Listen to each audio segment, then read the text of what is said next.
तो प्रहलाद महाराज जो हनुमान जी का स्तुति करते हैं, वो स्तुति बहुत सुंदर है। इतनी हनुमान जी की महिमा प्रहलाद महाराज गाते हैं कि मैं तो सोच रहा था कि हनुमान चालीसा को भी फेल कर देगा। इतना सुंदर प्रहलाद महाराज गुणगान करते हैं हनुमान जी का। तो बोलते हैं, हनुमांस्तु महाभाग्य तत्सेवा सुखमन्वद सुबहुनि सहस्राणि वत्सरणम अविघ्नकम। मैं तो नरसिंहदेव का कुछ क्षणों के लिए दर्शन किया और हनुमान जी ने हजारों वर्ष रामचंद्र की सेवा की।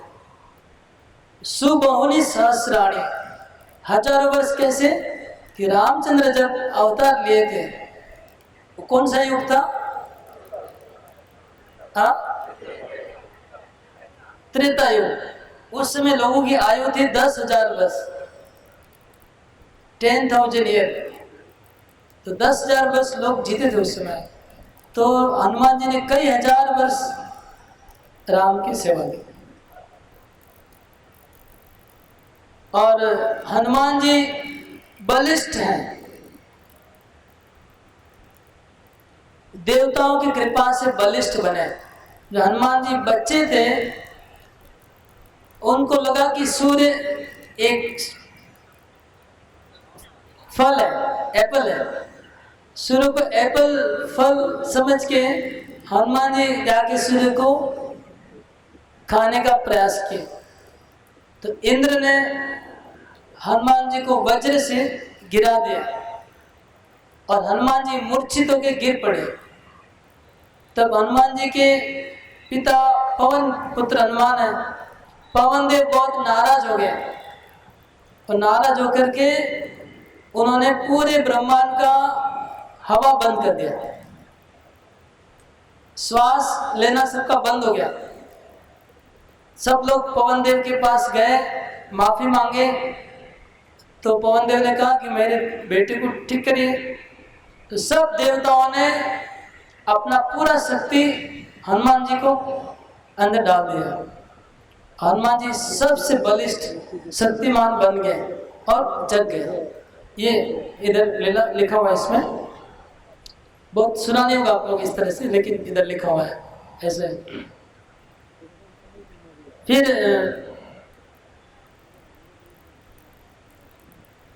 हनुमान जी है नैष्ठिक ब्रह्मचारी।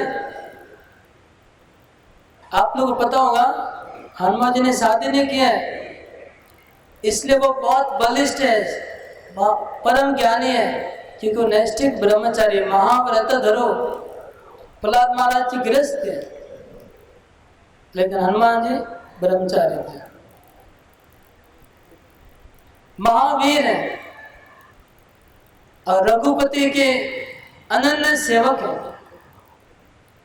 उन्होंने एक छलांग में 100 योजन सागर को पार किया, राक्षसों की नगरी को उड़ा दिया, सीता माता को सांत्वना प्रदान की, शत्रुओं को गर्जन करके उनका दमन किया, लंका को आग लगा दिया और लंका के किले को तोड़ दिया। सीता माता का सुंदर संदेश वाहक है, रामचंद्र को दिया। ये श्लोक भी अच्छा है। वेरी संतर्ज को लंका दाह को दुर्ग भंजक सीता वार्ता स्वामी गाढ़ा लिंगन गोचर। तो जब सीता माता का संदेश लेके आए तो राम ने हनुमान को गाढ़ आलिंगन किया, अब अपने गले लगाया बहुत जोर से। स्वप्रभाव का श्रेष्ठ स्वेच्छ त्रिपुच्छ का सुखासनम पृष्ठ सेतु बंध क्रियाग्रणी। भगवान की श्रेष्ठ वाहक है भगवान हनुमान। उनकी पुच्छ है श्वेत कलर की, सुखासन में बैठते हैं, सेतु बंधन में अग्रणी है। विभीषण को अपना अर्थ संपादन करने में सहायता की, राक्षसों का विनाश किया। लक्ष्मण को जब वो लगा था, क्या बाण लगा था, शक्तिशाली तो बांग्ला बोले, हिंदी ते शक्तिशाली नो किछु बोले, बोलता अच्छा हमें जान नहीं सकते। तो लक्ष्मण को जो बाण लगा था, विष बाण, उसको उतारने के लिए हनुमान जी जड़ी बूटी लाए और हनुमान जी पूरी सेना को प्राणवंत करते थे गर्जन करके।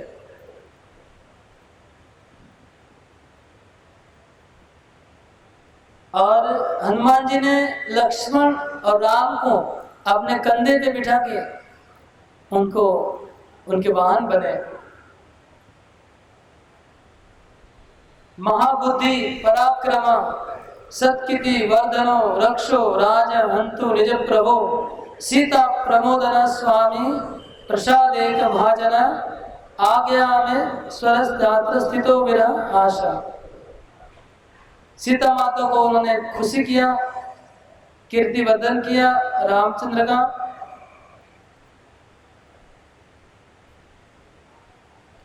और भगवान की विरह में रहते हैं अभी हनुमान जी, और हमेशा राम का ध्यान करते रहते हैं, राम की पूजा करते हैं, श्रवण करते रहते हैं। जहां भी राम का मूर्ति होगा वहां पर हनुमान जी जरूर रहेंगे। और भगवान के दासों में सिंबल है हनुमान, दास का सिंबल है हनुमान।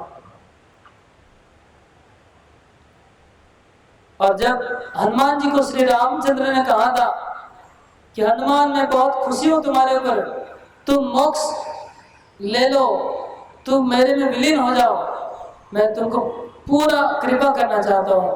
हनुमान जी का नहीं प्रभु, आप मेरे प्रभु हैं, मैं आपका दास हूं, ये संबंध खत्म हो जाएगा, ऐसा कोई मोक्ष मुझे नहीं चाहिए।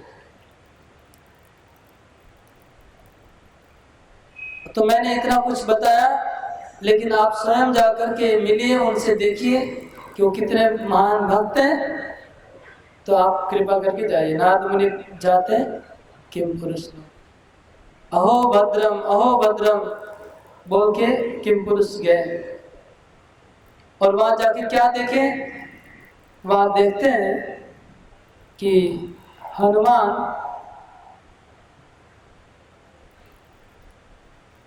किम पुरुष उसमें भगवान का मूर्ति बनाया हुआ है, रामचंद्र का मूर्ति को हनुमान जी पूजा कर रहे थे राम की। और जंगल से तरह तरह के फल फूल लेके भगवान की पूजा अर्चन कर रहे थे। और वहां पर गंधर्व गा रहे थे, गंधर्व लोग गा रहे थे। क्या गा रहे थे? राम गंधर्वादि भी गीतम रसायन, राम रसायन गा रहे थे, रामायण गा रहे थे, रामायण का सुन रहे थे पाठ हनुमान जी, और पूजा कर रहे थे। उनके शरीर में कम पुलक अश्रु और दिव्य पदों से भगवान का स्तुति हो रहा था, जो हनुमान जी ने स्वयं कंपोज किया था सब स्तुति। और हनुमान जी बार बार दंडवत प्रणाम कर रहे थे भगवान राम को। जब नारद मुनि ने हनुमान जी को देखा, दूर से बोला जय राम जी की, जय राम जी की बोल के प्रवेश किया।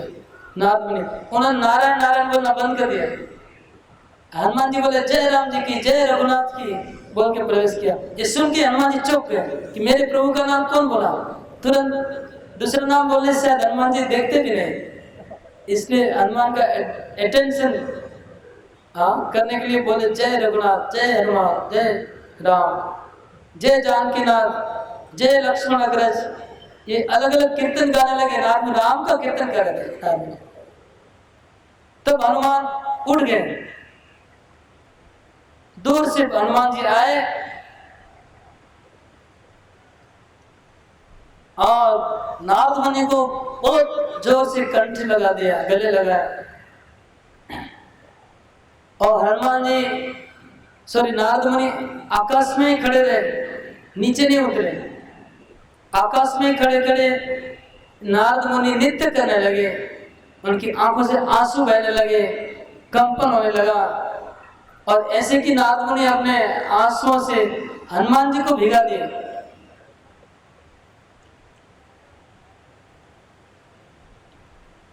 और हनुमान जी को नारद मुनि कहने लगे, हे हनुमान जी, हे श्रीमान, भगवान के ऊपर पूरी भगवान की कृपा आपके ऊपर ही है। आपसे बड़ा भगवान का कोई भक्त नहीं हो सकता है। आप भगवान के श्रेष्ठतम भक्त हैं।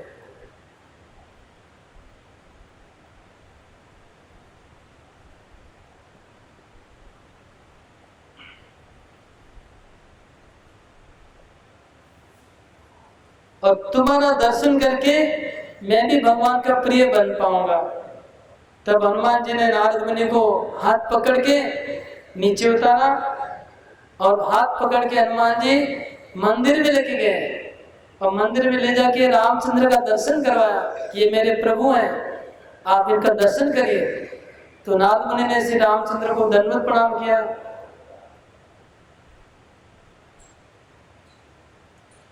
और नारद मुनि इतने प्रेम में मग्न हो गए कि अपने वीणा बजाना भी भूल गए, वीणा छूट गई।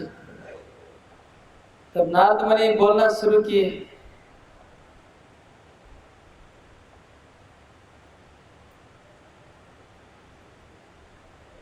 हे हनुमान जी,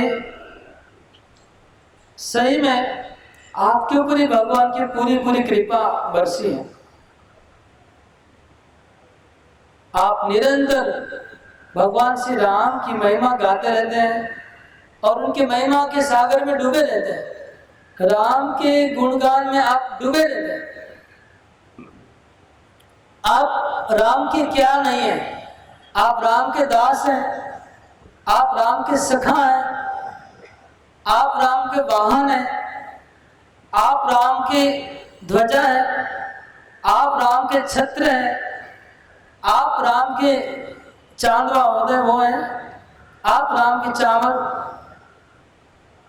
आप उनके बंदे हैं, आप राम के मंत्री हैं और आप उनके मेडिसिन जो वैद्य हैं, उनको मेडिसिन ला के जिया है। सब प्रकार की सेवा आप राम की कर रहे हैं। आप कौन सी सेवा राम की नहीं करते हैं? आपके राम के चरणों में पूर्ण समर्पित हैं और केवल आपका जीवन राम का गुणगान करने का बिना आप कुछ समझते नहीं, इतनी आपके अंदर भक्ति है। और मैं तो ये कहता हूं कि आप गरुड़ देव से भी बड़े भक्त हैं, गरुड़ से भी आप ऊंचे भक्त हैं भगवान विष्णु के।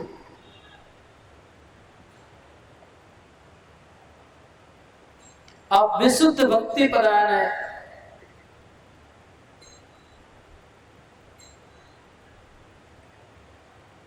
और आपने एक बार कहा था भगवान राम को, वो फेमस श्लोक है हनुमान का, सब जगह आता है वो, भवच्छिदत् तस्य स्पृहयामि न मुक्ते भगवान प्रभु अहम दास इति यत्र विलुप्यते। कि हे भगवान, आप मेरे प्रभु हैं, मैं आपका दास हूँ। ये संबंध अगर विच्छिन्न हो जाएगा तो मुझे मोक्ष नहीं चाहिए। इस तरह से हनुमान की प्रशंसा कर रहे थे नारद मुनि। और हनुमान जी ने जब ये सुना ततो हनुमान प्रभुपाद पद्म कृपा विशेष श्रवणेन्द्रेण प्रदीपितादो विराग्नि तप्तो रुदन सुचार्तो मृणाः शांतिता।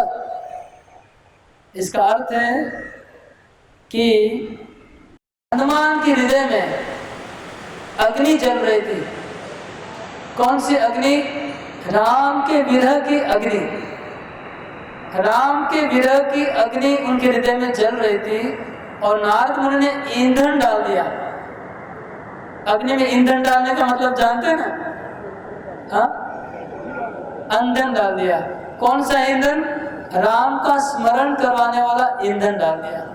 तो उनका हृदय में ऑलरेडी बहुत दुख था और हनुमान जी ने इसे बोल के उनको दुख को और बढ़ा दिया। और हनुमान जी बोलने लगे जलते हुए अग्नि से, मुनिवरे कथम श्रीमद् रामचंद्र पदाम्बुजे हीनम हृदय से दीनम नैष्ठुर्य स्मरणेन माम। हे मुनिवर, रामचंद्र का स्मरण करवा के मैं नीच हीन दीन व्यक्ति को आप और ज्यादा क्यों रुला रहे हैं?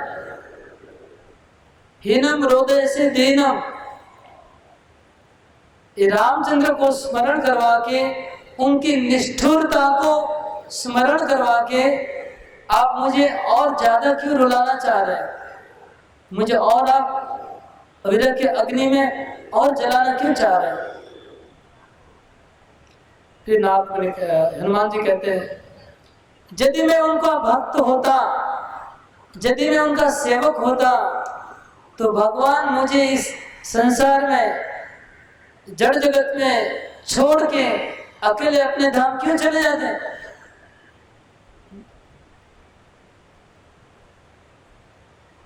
उन्होंने अपने सब प्रिय पार्षदों को साथ में लेके गए। वो लेके गए अपने सुग्रीव को साथ में, विभीषण को लेके गए, सुग्रीव को लेके गए, समस्त परिवार वालों को और भक्तों को भगवान अयोध्या लेके चले गए और केवल मुझे यहाँ छोड़ के गए। तो मेरे ऊपर क्या उनकी कृपा है? ये आपको पता होगा कि जब रामचंद्र का लीला समाप्त हुआ तो एक वैकुंठ से विमान आया। उस विमान में समस्त अयोध्या वासी चढ़ गए। राम, लक्ष्मण, भरत, शत्रुघ्न, चारों सबकी पत्नियां, सब माताएं, सब बच्चे, सब कोई। और विमान सीधा स्पिरिचुअल वर्ल्ड में गया। साकेत धाम कहते हैं अयोध्या। स्पिरिचुअल वर्ल्ड में भी अयोध्या है। उधर स्पिरिचुअल वर्ल्ड में पूरा विमान चला गया, केवल हनुमान जी रह गए। तो हनुमान जी बोलते हैं कि अगर मैं उनका प्रिय दास होता तो भगवान मुझे छोड़ के क्यों चले गए?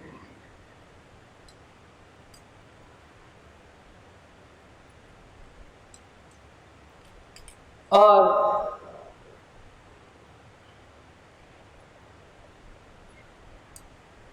अभी आप ही विचार करिए कि भगवान की मेरे ऊपर कितनी कृपा है।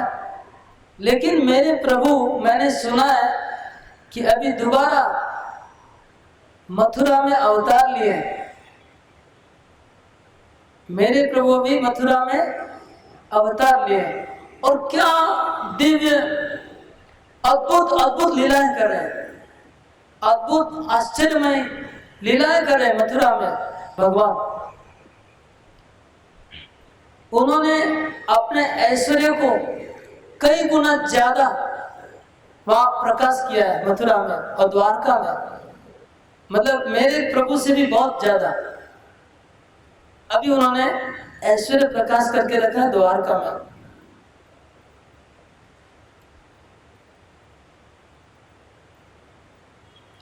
ऐश्वर्य की पराकाष्ठा हो गई है अभी द्वारका में। वहां पर जो पांडवों के ऊपर जो उन्होंने कृपा बरसी है, वो कृपा का एक कणा भी मेरे पास नहीं है।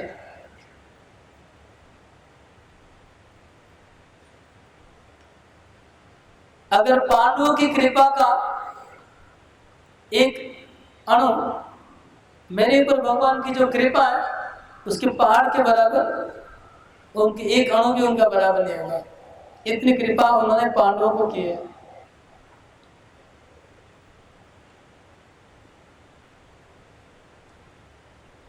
भगवान ने द्वारका में पांडवों का धैर्य, पांडवों के धैर्य का प्रचार किया। पांडवों के धर्म निष्ठा सारे विश्व में फैल गए। पांडवों का यश, पांडवों का ज्ञान, पांडवों की भक्ति, पांडवों का प्रेम, इसका भगवान ने प्रचार किया। भगवान उनके सारथी बन गए। हम तो भगवान के दास बने रहते हैं, लेकिन वहां पर भगवान उनके दास बन जा रहे हैं। अभी कौन ज्यादा कृपा है देखिए, भगवान उनके पार्षद बनते हैं युधिष्ठिर महाराज के, भगवान उनके मंत्री बनते हैं, भगवान उनके दूत बनते हैं। कृष्ण शांति दूत बन के गए थे। भगवान इवन नाइट गार्ड बन जाते हैं। जब जंगल में पांडव लोग रहते थे तो जंगल में शिविर में पहरा देने के लिए कभी कभी भगवान स्वयं पहरा देते थे पांडवों की शिविर का, गार्ड बन के।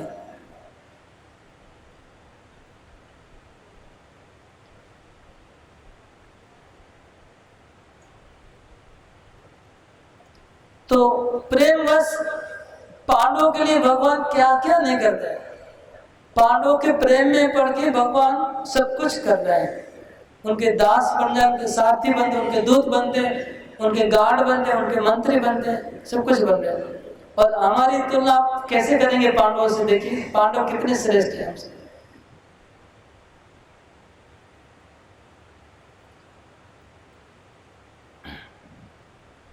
और भगवान के निवास की वजह से पांडवों की राजधानी इतनी श्रेष्ठ बन गई है कि तपोवन जैसी बन गई है। तपोवन में ऋषि लोग रहते हैं, कोई शहर में ऋषि लोग नहीं रहते हैं, लेकिन ये शहर तपोवन बन गया है।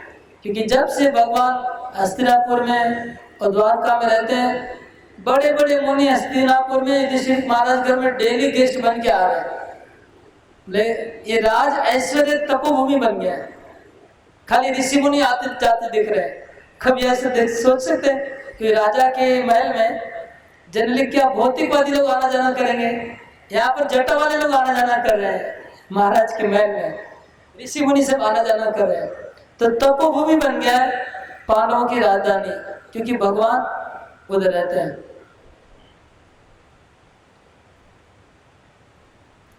फिर परीक्षित महाराज अपनी मां को कहते हैं कि इस तरफ जब नारद मुनि ने सुना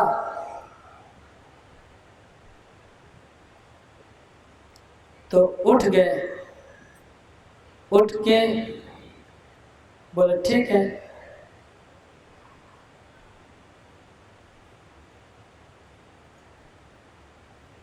उत्थाय चौथाय मुदांतरांतरा श्री नारदो नित्यदलम शुभंकृतम पांडवानां मनमास्तु कथा रस निमग्नरित तन्नित्य वर्धितानंद प्रस्तुतम वर्णतिलम। तो नारद मुनि नित्य करने लगे कि वाह धन्य है द्वारकावासी, धन्य है मथुरावासी, नित्य करने धन्य है पांडव। तो हनुमान बोले रुके रुके, मैं और कुछ बोलना चाहता हूँ, पांडवों की महिमा और मैं बोलना चाहता हूँ।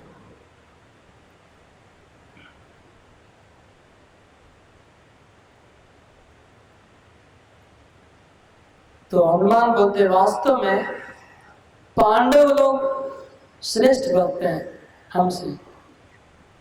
इनके जीवन में जब जब आपत आए, उस आपतकालीन समय में भगवान तब तक प्रकट हो गए। जितनी बार उनके जीवन में प्रॉब्लम आए, भगवान ने आके सोल्व किया।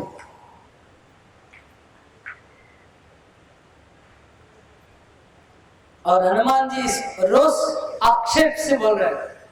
हनुमान जी आक्षेप के साथ बोल रहे हैं, अरे प्रेम पराधीना विचार आचार वर्जिता नियोजयति तम दौत्ये सारथ्यपि मम प्रभु। इसका अर्थ समझ नहीं आ रहा, तो ये मैं ठीक से बोलने वाला हूँ इसलिए समझ नहीं आ रहा है। अरे प्रेम पराधीना विचार आचार वर्जिता नियोजयति दौत्ये सारथ्यपि मम प्रभु। तो हनुमान आक्षेप से बोले कि अरे ये पांडव की क्या बात बताऊं, ये प्रेम के पराधीन होकर के आचार विचार छोड़ दिए, मेरे प्रभु को सारथी और दूत बना दे दिया है। मेरे प्रभु को मैं इतनी पूजा करता हूँ, इतनी भक्ति करता हूँ, ये लोग प्रेम पराधीन बन के मेरे प्रभु को क्या बना दिए, सारथी बना दिए, दूत बना दिए। देखिए इनकी हिम्मत देखिए। नूनम रे पांडवा मंत्रम औषध। अभी हनुमान अपने आप में बोले, हे पांडव लोग, आप लोग ऐसा कौन सा मंत्र जानते हो, आप लोग बस ऐसा कौन सा औषधि है कि मेरे प्रभु के मन को आपने घुमा दे, जीत लिया। मेरे प्रभु आपके सारथी बन गए, आपके दूत बन गए, आपके पास ऐसा कौन सा मंत्र है, कौन सा, और जरा हमको भी थोड़ा दे दीजिए वो मंत्र जो सारी दुनिया को मोहित करने वाले मनमोहन को आप लोग ने मोहित कर लिया है। वो मोहित करने वाला मंत्र कौन सा है आपके पास? ये हनुमान जी अपने आप में बोलने लगे इस तरह से।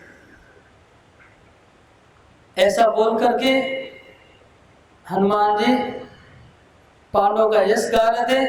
पांडवों का कीर्तन करते करते हनुमान जी नाचने लगे, नृत्य करने लगे, गाने लगे।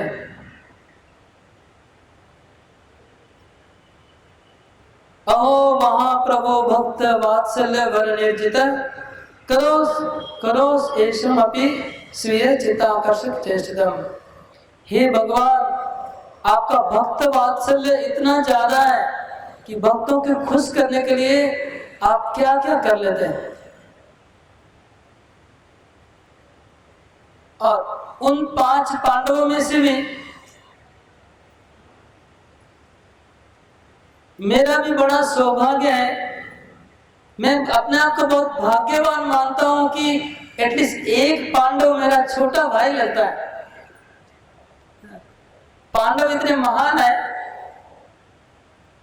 लेकिन मुझे गर्व है कि उसमें से एक पांडव मेरा छोटा भाई भी है। कौन है? भीम।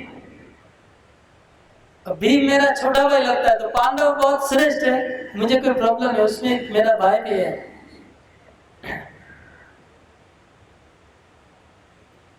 और भगवान पांडव लोग को कितने प्यार करते हैं कि अपनी खुद की बहन को उन्होंने पांडवों से शादी में करवा दिया है। कौन है? सुभद्रा देवी। इधर देखिए विग्रह हम लोग जिनकी पूजा करते हैं, जगन्नाथ बलदेव सुभद्रा, इनका भगवान ने अर्जुन से शादी करवाया। कितने प्रिय हो सकते हैं अर्जुन।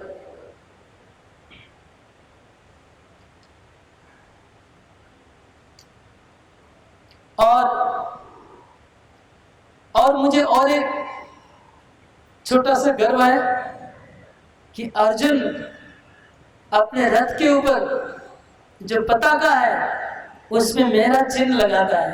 हनुमान, आपको पता है सब, अर्जुन की जो पताका है उसमें हनुमान का चिन्ह है, इसलिए अर्जुन का एक नाम है कपिध्वज। कपिध्वज, जिसके पताका के ऊपर, ध्वज के ऊपर हनुमान का चिन्ह है। तो वो भी मैं अपने आप को गर्वित समझता हूँ कि एटलीस्ट ना मेरा सिंबल वो लोग रखते हैं।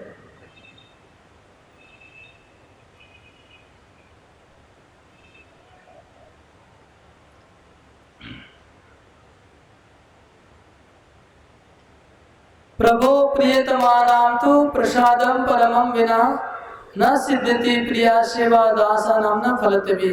भगवान की कृपा के बिना इतना थोड़ी इनको सौभाग्य होता।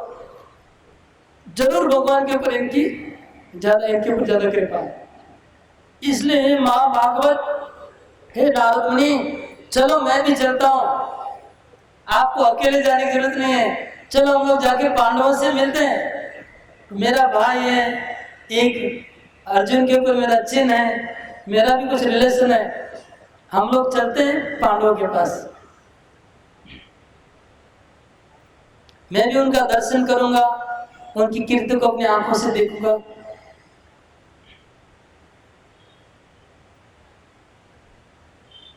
फिर हनुमान जी कहते हैं कि मेरे भगवान ने द्वारका में इतना ऐश्वर्य का प्रकाश किया है जितना ऐश्वर्य उन्होंने अयोध्या में प्रकाश नहीं किया था। अयोध्या से कई गुना ज्यादा ऐश्वर्य द्वारका में उन्होंने प्रकाश किया है। वहां पर ऐश्वर्य और माधुर्य दो चीजों का क्या बोलते बाढ़ बह रहा है, माधुर्य और ऐश्वर्य। इतना माधुर्य और ऐश्वर्य हमारे प्रभु नहीं दिखाते थे जितना कृष्ण दिखा रहे द्वारका में। वो कौन सा ऐश्वर्य माधुर्य भी आगे आएगा। क्या ऐश्वर्य और माधुर्य जो कृष्ण दिखा रहे हैं जो श्री रामचंद्र कभी नहीं दिखाया।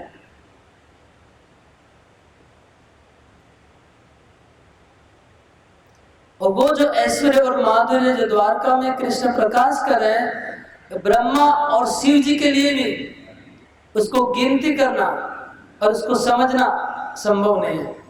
ब्रह्मा शिव भी नहीं समझ पाएंगे कृष्ण की महिमा, इतनी उनकी महिमा। ये कृष्ण की महिमा के बारे में एक लीला है, कैसे ब्रह्मा जी भी देख के पजल हो जाएंगे। एक छोटी सी लीला है, हम बोलते हैं। एक बार ब्रह्मा जी द्वारका में कृष्ण से मिलने गए, तो गेट कीपर ने ब्रह्मा जी को रोका। तो ब्रह्मा जी ने कहा कि आपके प्रभु को कहिए कि मैं ब्रह्मा जगत का सृष्टि करने वाला उनका दर्शन करने के लिए आया हूं। तो गार्ड गया अंदर कृष्ण के पास और कृष्ण ने कहा कि द्वार पे ब्रह्मा खड़े हैं और आपसे मिलना चाहते हैं। तो भगवान ने कहा कि तुम थोड़ा पूछ के आओ कि कौन से ब्रह्मा। तो वो वापस आया और कहा कि ब्रह्मा जी मेरे प्रभु ने पूछा है कि आप कौन से ब्रह्मा। सुन के ब्रह्मा को चक्कर आ गया, क्या बोल रहा है, मेरे सिवा और भी कोई ब्रह्मा है क्या। ठीक है उनको कह दो कि चतुर्मुख ब्रह्मा है। चतुर्मुख ब्रह्मा जो चतुष्कुमार का बाप वो आया। तो गया सिक्योरिटी अंदर गया और कृष्ण कहा कि चतुर्मुख ब्रह्मा चतुष्कुमार के बाप आए। ठीक है उनको अंदर आने दो। तो ब्रह्मा जी अंदर आए तो कृष्ण पूछा कैसा कुशल मंगल है, सब ठीक ठाक है, ब्रह्मांड को चलाने में कोई तकलीफ तो नहीं हो रहा, ब्रह्मांड को चलाने में कोई असुर कोई डिस्टर्ब तो नहीं कर रहा है ना। तो ब्रह्मा जी बोले हे भगवान आपकी कृपा से मेरा ब्रह्मांड अच्छा चल रहा है। कुछ असुर लोग डिस्टर्ब कर रहे थे लेकिन आपने अभी भी उन लोगों को मार डाला। तो आपके अवतार लेने के बाद आपने सबको मार दिया है, अभी ब्रह्मांड को शांति से चल रहा है आपकी कृपा से। लेकिन अभी मेरे को एक प्रॉब्लम है, मेरे मन में एक संदेह आ गया। असुर बाहर वाले तो मर गए, अंदर में एक असुर बच गया है। क्या ना आपने क्यों ऐसा बोला कि कौन सा ब्रह्मा है। ओ ब्रह्मा तुमको ये पता नहीं है, तुम ये जानना चाहते हो कौन से ब्रह्मा ने क्यों पूछा। ठीक है तुम 2 मिनट रुको, तुमको मैं बताता हूँ। ब्रह्मा जी को साइड में खड़ा कर दिया, फिर कृष्ण ने आंख बंद किया। थोड़ा देर में क्या हुआ, ब्रह्मा ने देखा कि 8 मुंह वाला ब्रह्मा आया, 10 मुंह वाला ब्रह्मा आया, 20 मुंह वाला, 50, 100, 1000 मुख वाला ब्रह्मा, 1 करोड़ मुख वाला ब्रह्मा। पूरा घर ब्रह्मा से भर गया। इतने छोटे से घर में सैकड़ों हजारों लाखों ब्रह्मा आ गए और एक एक ब्रह्मा। और कृष्ण ने ऐसा अद्भुत चमत्कार अचिंत्य शक्ति को प्रकाश किया था कि ये एक ब्रह्मा बाकी सब ब्रह्मा को देख रहे हैं, लेकिन वो जो ब्रह्मा है वो किसी को नहीं देख पा रहे। जो वहां पर जितने भी ब्रह्मा है वो केवल अपने आप को देख रहे हैं और कृष्ण उनको नहीं पता कि घर पूरा भरा हुआ है ब्रह्मा से। वो लोग खाली खुद अपने को देख रहे हैं, लेकिन ये जो ब्रह्मा है वो क्या कर रहा है, सबको देख रहा है। तो एक एक ब्रह्मा आके बोलता है, क्या बोलता है कि हे कृष्ण, सब ब्रह्मा बोल के हे कृष्ण आप आज्ञा दीजिए, आपकी आज्ञा से मैं इधर आया हूँ और आपको मेरे ब्रह्मांड का रिपोर्ट सुना रहा हूँ। आपने जब मेरे ब्रह्मांड में अवतार लिया है, मेरे ब्रह्मांड में सब शांति हो गई है और आपकी कृपा से मेरा ब्रह्मांड अच्छा चल रहा है। सब ब्रह्मा यही बोल रहे हैं, सब ब्रह्मा ये बोल रहे हैं कि हे कृष्ण आपने कृपा करके हमारे ब्रह्मांड में अवतार लिया है, सब असुर खत्म हो गए, आप आज्ञा दीजिए अभी हम चलते। एक एक ब्रह्मा आके अपना अपना ब्रह्मांड का रिपोर्ट देके चले जा रहे हैं। इसका मतलब ये हुआ सब ब्रह्मा जी अपने ब्रह्मांड के द्वारका में जा रहे हैं और कृष्ण सब कुछ इधर दिखा रहे हैं। जितने भी ब्रह्मांड है सभी ब्रह्मांड में द्वारका है। तो ये सब देख के ब्रह्मा चक्कर खा गए और तब उनको पता चला कि भगवान ने क्यों बोला था कौन से ब्रह्मा है। तो ये सब ऐश्वर्य केवल द्वारका में कृष्ण प्रकाश करते हैं। हनुमान जी कहते हैं कि मेरे प्रभु इतना ऐश्वर्य कभी प्रकाश नहीं किए जितना द्वारका में प्रकाश हो रहा है अभी ऐश्वर्य, कि ब्रह्मा और शिव भी देख के पजल हो जाते हैं उनका ऐश्वर्य।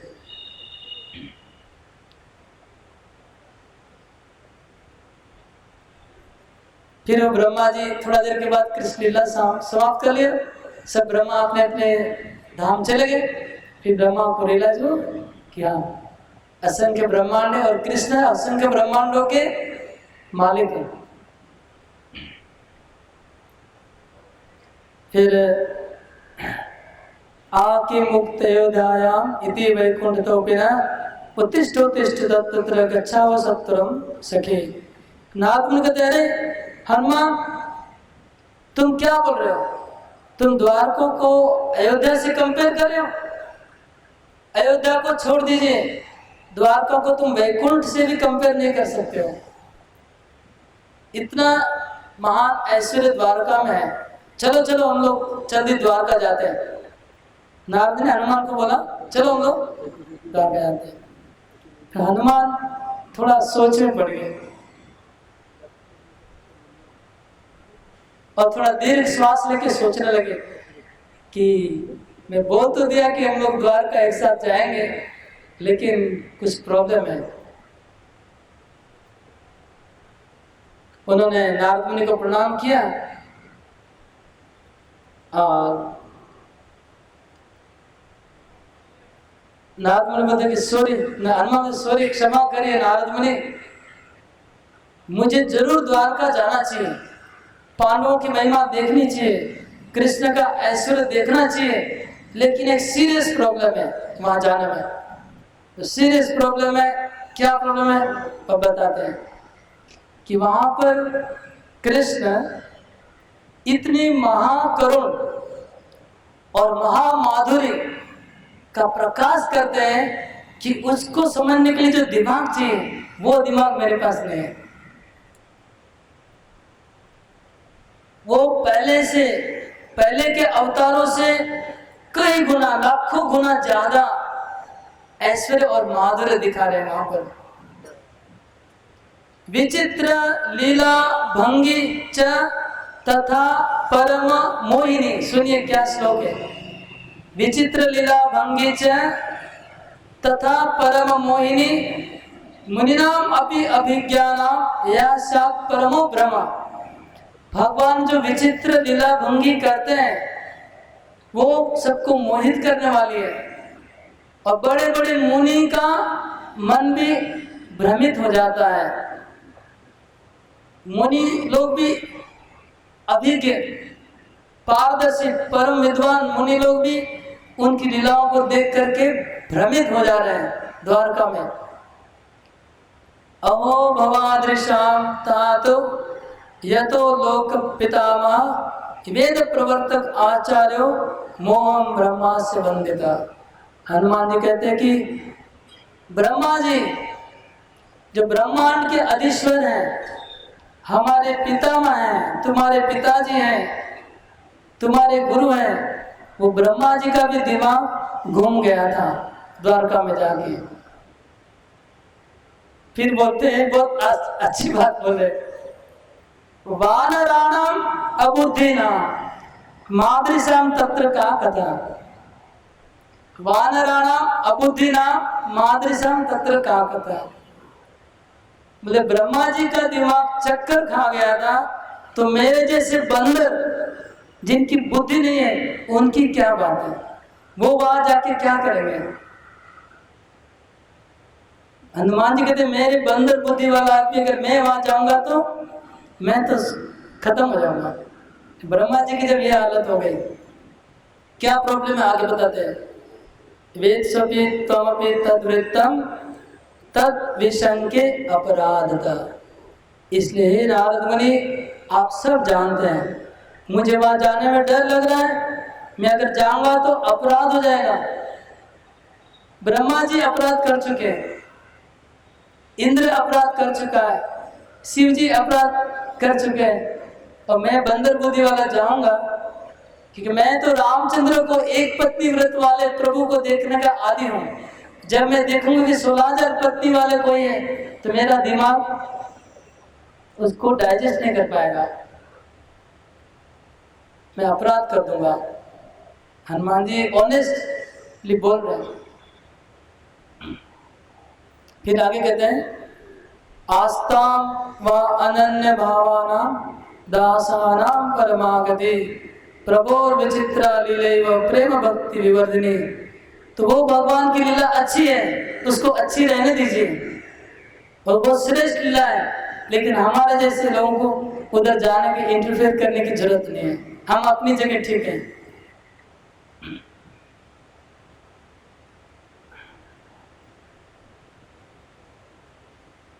अथापि सहज व्याज करुणो कोमलात्मनि अवक्र भाव प्रकृता वार्यम धर्म प्रदर्शके एक पत्नी व्रत धरे सदा विनय वृद्धया लज्जया अवनत श्रीमत वदने अधिलोकने।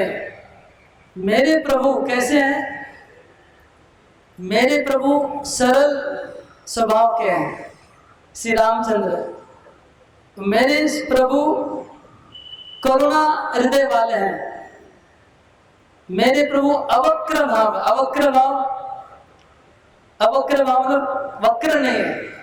कृष्ण कैसे? त्रिभंगी है। कृष्ण त्रिभंगी है, मतलब वक्र स्वभाव को भी ग्रहण करते हैं, लेकिन मेरे प्रभु अवक्र, सीधे सीधे स्वभाव वाले हैं। तो मैं सीधे स्वभाव वाले प्रभु की सेवा करने से हैबिचुएटेड हूं। और अवक्र भाव प्रकृता वारी धर्म प्रदर्शके, और मेरे प्रभु हमेशा धर्म के ऊपर बल देते रहते, धर्म की स्थापना करते, धर्म के ऊपर। हाँ, पति धर्म, पुत्र धर्म, राज धर्म, सब धर्म को मानने वाले हैं, और एक पत्नी व्रत वाले मेरे प्रभु हैं, और हमेशा सर झुका के रखते मेरे प्रभु। मेरे प्रभु रामचंद्र का सर हमेशा झुका रहता है बड़ों के सामने। तो ऐसे प्रभु की मैं सेवा करता हूं। लज्जया अवनत श्रीमद वदने अधविलोकने, और मेरे प्रभु राम मर्यादा पुरुषोत्तम है, और लज्जा से उनका सर और उनकी आंखें हमेशा नीचे झुके रहती है। जगत रंजन शिलाने अयोध्या पूरे पुरंदरे, जगत को आनंद देने वाले हैं और अयोध्या के राजा हैं, वो मेरे इष्ट देव हैं। मैं उनकी भक्ति करता हूं, मैं उनका दास हूं। महाराजाधिराज, मेरे प्रभु राजाधिराज हैं, और सीता और लक्ष्मण के साथ हमेशा रहते हैं, और भरत उनके छोटे भाई हैं, सुग्रीव उनके मित्र हैं, विभीषण उनके मित्र हैं, कौशल्या के नंदन हैं, और धनु धारण करके रहते हैं हमेशा। और मेरी प्रीति, मेरा प्रेम उनकी तरफ हमेशा बहता रहता है। इसलिए मैं यहाँ वास करता हूँ और मेरे रामचंद्र की अर्चन करते रहता हूँ, पूजा करता हूँ। और उनकी रामायण का मैं निरंतर पान करता हूं, रसपान।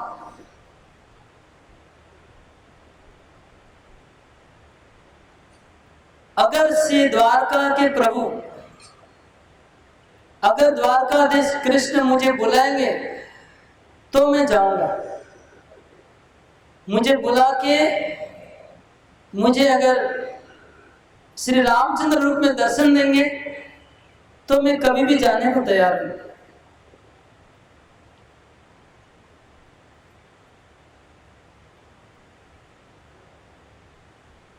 नहीं तो मेरे लिए जाना ठीक नहीं है। बिना बुलाए मैं जाऊंगा, अगर मुझे बुलाएंगे तो जाऊंगा, और अगर मेरे प्रति प्रसन्न होकर के मुझे रामचंद्र रूप दिखाएंगे तो भी अच्छा है। लेकिन आपके लिए उचित होगा आप तुरंत द्वारका जाइए और जाके पांडवों से मिलिए। और भगवान हमेशा पांडवों के घर में रहते हैं, भगवान उनके घर में हमेशा रहते हैं, पांडवों के घर में। उनकी महिमा आप देखिए।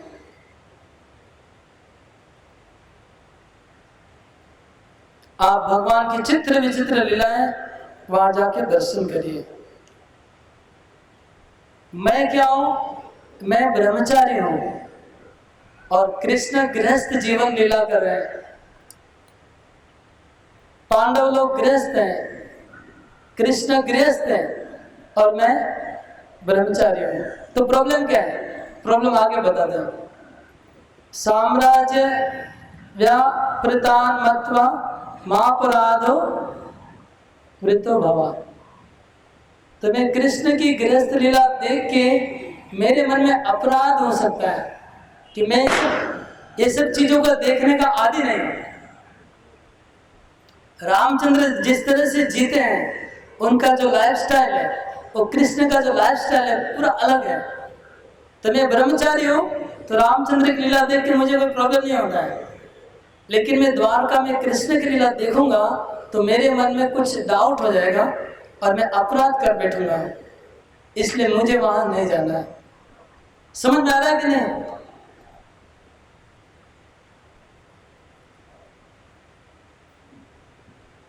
और पांडव लोग भी गृहस्थ जीवन बिता रहे हैं। वो लोग भी भौतिक ऐश्वर्यों के बीच में रहते हैं। यदि भी उनको इतना भी आसक्ति नहीं है भौतिक जगत के प्रति, फिर भी पूरा विषयों के बीच में जीते हैं। उसको देख के भी मेरा मन अपराध में, मेरे मन में आ सकता है। वो केवल कृष्ण भावना में डूबे रहते हैं, लेकिन राज ऐश्वर्य, स्त्रियां, पुत्र, संसार के बीच में जीते हैं पांडव लोग। तो मैं उनका जो लाइफस्टाइल भी मेरे से मैं डाइजेस्ट नहीं कर पाऊंगा, पांडवों का भी, इसलिए मैं नहीं जाना चाहता हूं। उनमें से जो, लेकिन जो ज्येष्ठ भ्राता है युधिष्ठिर, वो बहुत अच्छा है। वो एकदम धर्मात्मा है, मर्यादा पुरुषोत्तम जैसा है युधिष्ठिर। उनकी महिमा तो बहुत है। पूरे देवताओं के दुर्लभ ऐश्वर्य युधिष्ठिर महाराज भोग कर रहे हैं। इंद्र का ऐश्वर्य युधिष्ठिर महाराज भोग कर रहे हैं, वो राजा बन गए।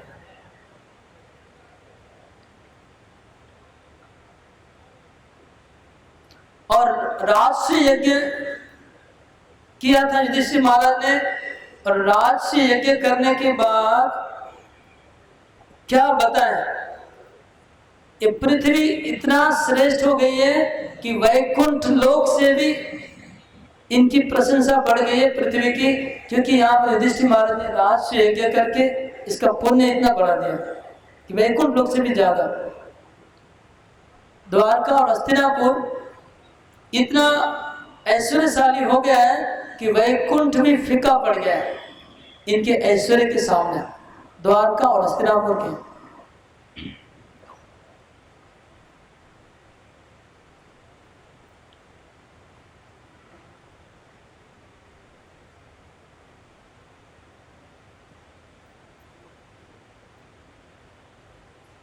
कृष्ण प्रेम और युधिष्ठिर महाराज के सामने जो राज ऐश्वर्य और भोग कैसे हैं, वो ऐसे जैसे जो व्यक्ति को पेट में भूख लगी हो बहुत भूख से पीड़ित हो, उसको अगर सोने के अलंकार दिए जाए पहनने के लिए, चंदन और माला पहना जाए, उनको अच्छा नहीं लगेगा।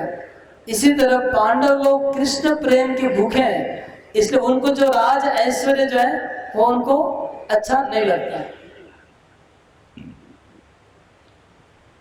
और मैं द्रौपदी की क्या बताऊं, हनुमान में द्रौपदी की महिमा के मैं कितनी बताऊं, जितनी बोलूंगा कम पड़ जाएगी।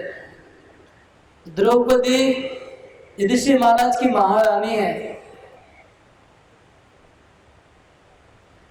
और भीमसेन, अर्जुन एक से बढ़ के एक भक्त है उनकी फैमिली में।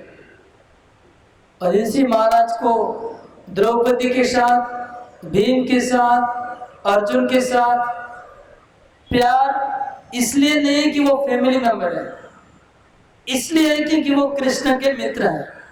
इसलिए युधिष्ठिर महाराज उनको प्यार करते हैं, क्योंकि वो कृष्ण के मित्र है, उनके फैमिली मेंबर है, इसलिए कृष्ण युधिष्ठिर महाराज उनको प्यार नहीं करते। उनको फैमिली के प्रति आसक्ति नहीं है युधिष्ठिर महाराज को, आसक्ति इसलिए कि वो लोग कृष्ण के भक्त हैं। समझ आ रहा है ना?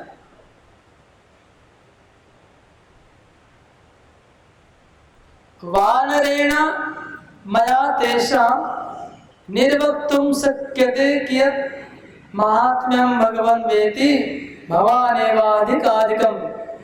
मैं बंदरों के पांडवों की महिमा क्या बोल सकता हूँ? आप तो ऋषि हैं, देवर्षि, आप खुद समझिए उनकी महिमा को। इस तरह से हनुमान जी पांडवों की महिमा गा के समाप्त करते हैं।